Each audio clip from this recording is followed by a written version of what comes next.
It looks like solid concrete, but inside there's a glowing sun powered by the sun. I 3D printed a hollow translucent insert and cast it right into the concrete. Once the string lights go in and the solar power kicks on, it glows from within. Oh, it's actually a stepping stone for your yard. One that lights your path with a soft, solar-powered glow every night. Welcome back to Timber West Design, where we talk timber, shade structures, and outdoor living. Here are the goals for this week's project. One was to swap the perimeter light that we did last week for something in the middle that glows. 2 is to 3D print a translucent sun shape, make it hollow inside. 3, encapsulate it in concrete so it looks solid but lights up from within. 4, power it with solar string lights, because what's cooler than a glowing sun powered by the sun?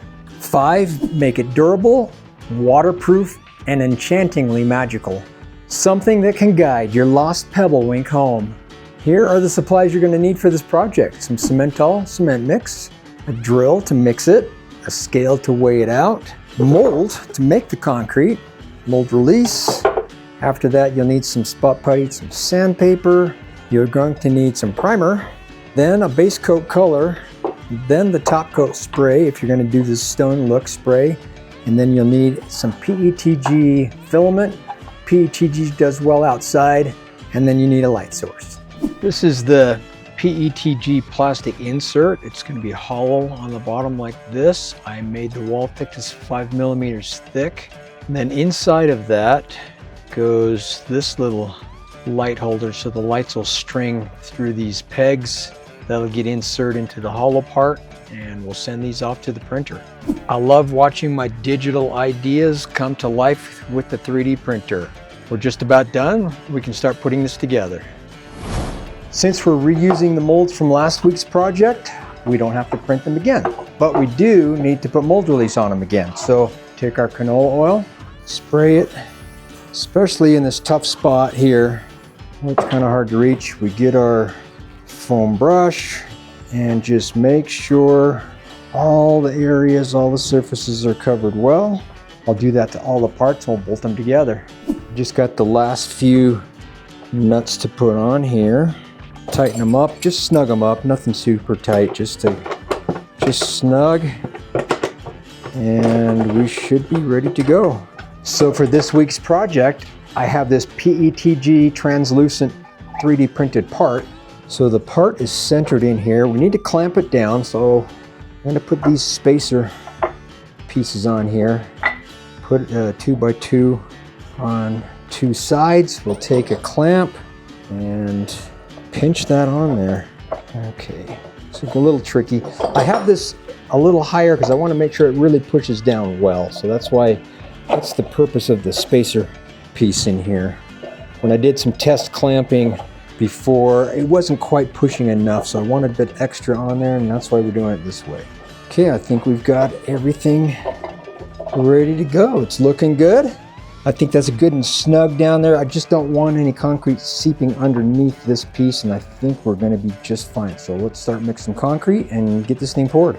So I'm going to pour this in 4 smaller batches, just because it's just easier to get a consistent mix with smaller batches than trying to hit this all in one big batch. So have 4 buckets all measured and ready to go, and we'll get to the number 2. Filling in some more. So on this one, since I've got an undercut in there, I want to make sure that we're not trapping any air. So just make sure we tap this well.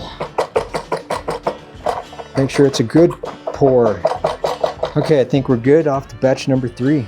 There is pour number 3. Come on this side.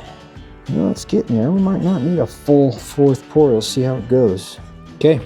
And here's our final pour. And let's see, a bit more on this side. The 3rd batch is already set up a bit, so we're going to give this about 3 hours, see how it looks.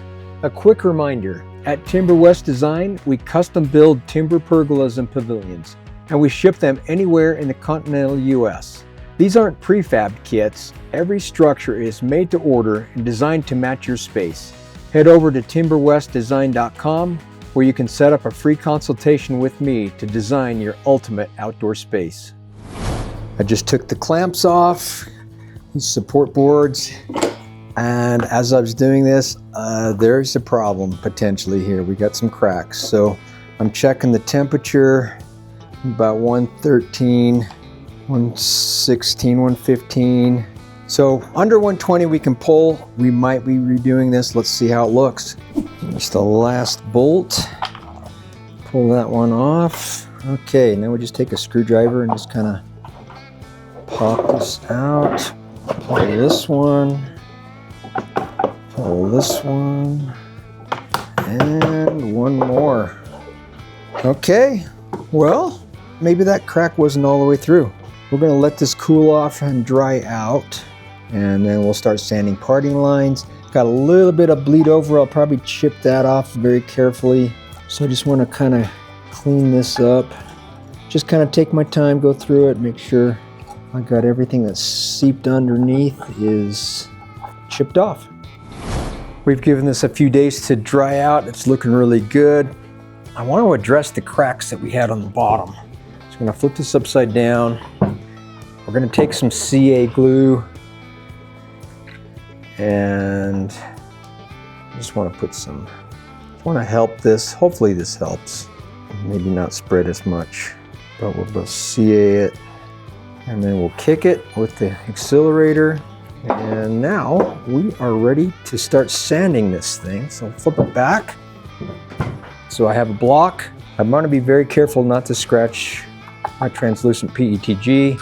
So we want to be very careful on those sections like that. But the rest of it, we'll just block it like normal, get it ready for primer, and we'll get to that point. The primer is dry and ready for spot putty. I just wanted to make a note on how I masked off this area, because obviously the translucent area cannot get paint on it. So I just 3D printed this little shape that kind of goes in there and follows that. I kind of held it down with a gloved finger and sprayed around it, and seemed to work pretty well. So what we're going to do is I'm going to take a glove, some spot putty, and we're going to just smear some spot putty in the areas that need a little attention, mostly the parting lines, and so a little bit on the edge, and be careful not to get it on our plastic piece. We'll just go around this thing, touch it all up with spot putty. I'll sand it with 150 grit sandpaper and get it ready for paint. Quality sleep is the foundation of our health. It influences how we think, feel, and perform. When we sleep well, we enjoy more energy and focus, stronger immune system, improved mood and mental clarity, greater resilience to stress. Imagine sleeping like a baby every night.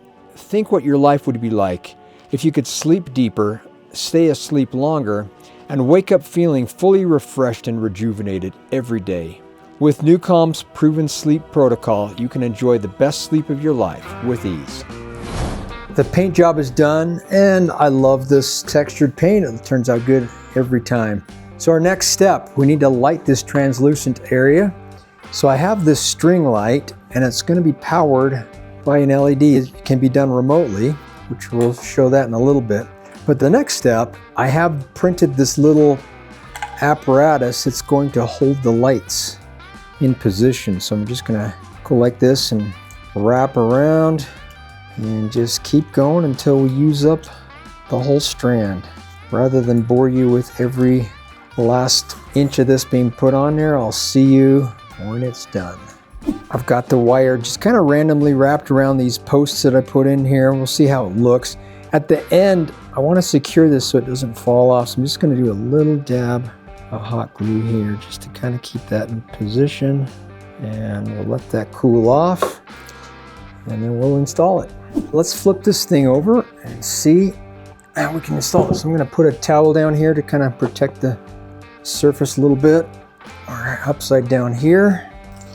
And this should just fit right inside here. Come on. Got a few wires to tuck in here. There we go. Okay, we're in.